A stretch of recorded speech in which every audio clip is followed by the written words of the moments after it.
everyone. My name is Hoai too. Today I have some new words about COVID-19. Number one is lockdown. Lockdown. It is a noun, and for example, the entire city was in lockdown. Number two is quarantine. Quarantine nghĩa là cách ly. The example is the doctor said I could go home as long as I agreed to stay in quarantine for at least 7 days. Number three, furlough.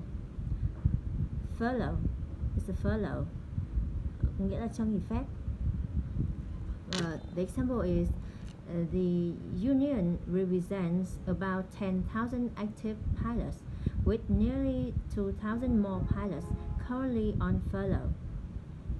Number four, home working, làm việc tại nhà. It is a noun. The example is flexible hours and home working are all consequences of technological change. Number five is a barrier gesture. It's a barrier gesture. Có nghĩa là hoạt động ngăn ngừa dịch Covid, như ở Việt Nam thì gọi là các cái chiến dịch 5K chống Covid. The example is barrier gestures have a vital role to play in preventing the spread of COVID-19. And number six, elbow bump. Elbow bump là hành động chạm khuỷu tay vào nhau để khi mà chào nhau ấy. The example is doing an elbow bump instead of a handshake may still not be enough to avoid spreading the virus. Number seven, air bridge. Air bridge nghĩa là cầu hàng không. Cái nghĩa mà trong hàng không thì có nghĩa là đường bay giữa hai điểm, còn trong Covid thì air bridge có nghĩa là cái thỏa thuận đặc biệt giữa hai quốc gia mà theo đấy là những khách du lịch giữa hai nước là được thỏa thuận là được phép đi lại tự do mà không phải cách ly. The example is air bridges could allow people to travel freely between the UK and other specified countries without quarantine. Number eight, curfew.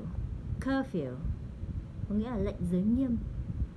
The example is to impose lift a curfew. Number nine, community transmission có nghĩa là lây nhiễm cộng đồng, lây nhiễm trong cộng đồng. The example is of 20 confirmed cases in the country, 14 were travel related, 3 were from contact with a confirmed case, and 3 were from community transmission. Public health measures were put in place to slow the community spread of COVID-19. And number 10, self-isolate là có nghĩa là tự cách ly. For example, if you have been told to self-isolate, you need to stay indoors and avoid contact with other people for 14 days. Number 11, coronavirus có nghĩa là tên của virus corona. The example is the government introduced travel restrictions in response to coronavirus outbreak. Number 12,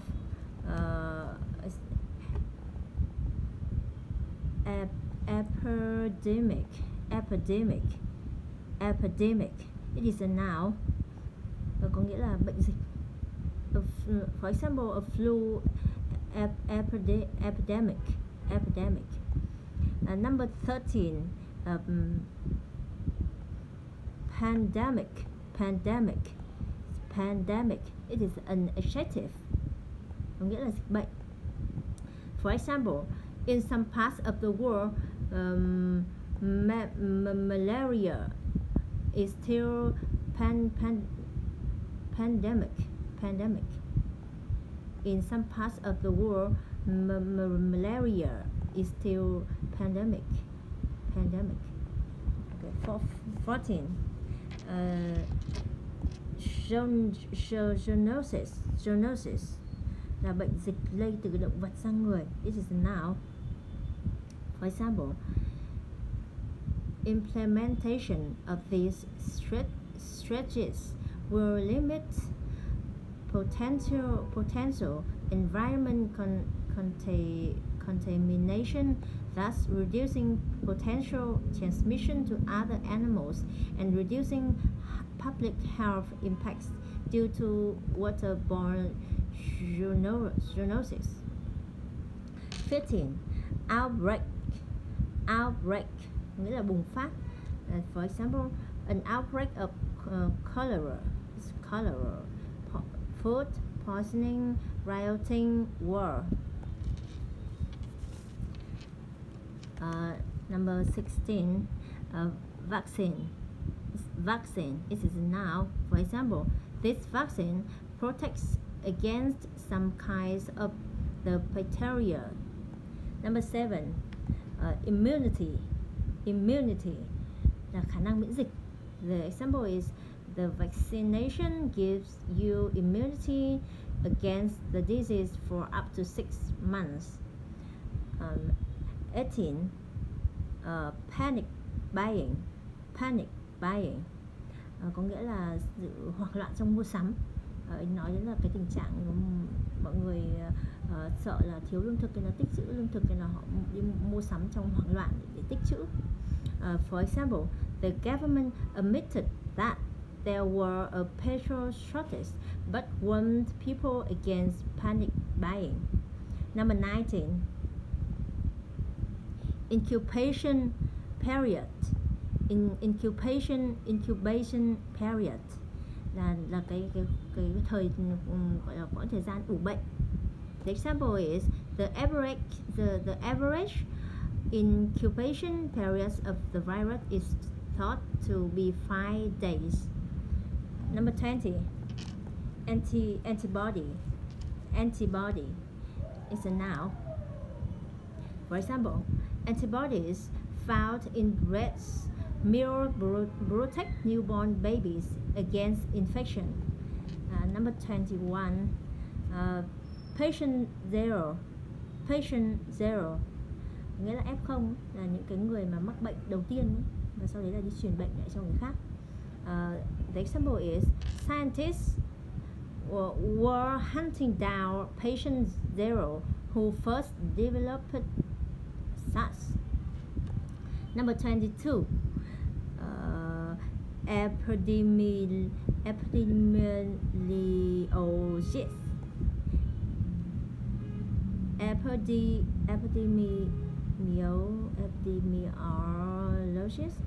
Epidemiologist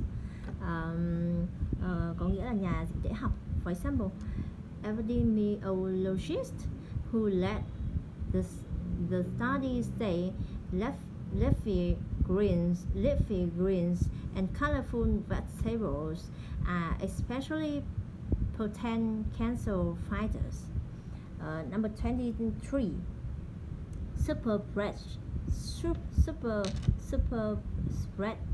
Super spreader nghĩa là nói về những cái người mà siêu lây nhiễm, những người mà lây nhiễm bệnh cho rất nhiều những người khác. For example, a few super spreaders appear to have transmitted the virus to as many 10 people each. Number 24.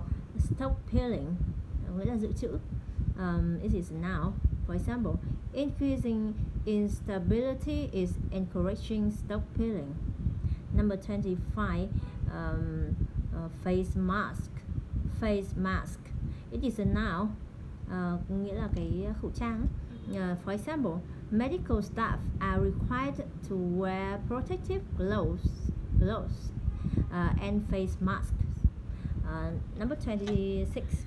Contact tracing nghĩa là theo dõi đấy, là theo dõi theo những cái người mà họ mắc bệnh ấy, để tránh cái sự lây truyền. For example, contact tracing can identify high-risk contacts of a person testing positive for COVID-19 who may be asked to self-isolate for 14 days. 27 PPE. PPE là những cái trang thiết bị để bảo vệ một cá nhân. For example, PPE must be worn when working with compressed air. Number 28. Social distancing. Hạn chế tiếp xúc xã hội. For example, to slow the transmission, social distancing might be useful. Okay, bye bye.